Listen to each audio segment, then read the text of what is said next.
Sejak kebelakangan ini, kita sering dengar kes kemalangan melibatkan pemandu mabuk atau di bawah pengaruh dadah sehingga meragut nyawa. Tapi pernah tak korang tanya, apakah akta yang digunakan untuk menghukum pesalah? Sebagai penunggang motosikal, isu ini memang memberi kesan kepada saya sebab dalam kebanyakan kemalangan melibatkan kereta dan motosikal, penunggang motosikal selalunya mengalami kecederaan yang paling serius ataupun kehilangan nyawa. Di Malaysia, kesalahan ini diperuntukkan di bawah Seksyen 44 Akta Pengangkutan Jalan 1987. Seksyen ini melibatkan pemanduan di bawah pengaruh alkohol atau dadah sehingga menyebabkan kematian ataupun kecederaan pada orang lain. Jika disabitkan kesalahan, pesalah boleh dikenakan hukuman penjara sehingga 15 tahun, denda antara RM50,000 hingga RM100,000 dan hilang kelak akan memegang lesen memandu sekurang-kurangnya 10 tahun bagi kesalahan pertama. Hukuman boleh menjadi lebih berat bagi kesalahan berulang. Undang-undang ini diperketatkan beberapa tahun kebelakangan ini kerana semakin banyak nyawa tidak bersalah menjadi mangsa.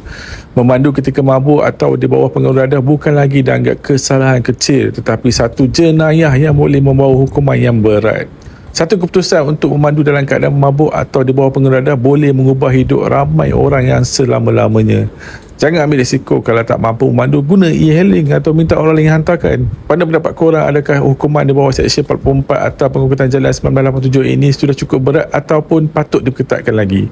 Tulis pendapat korang di ruangan komen.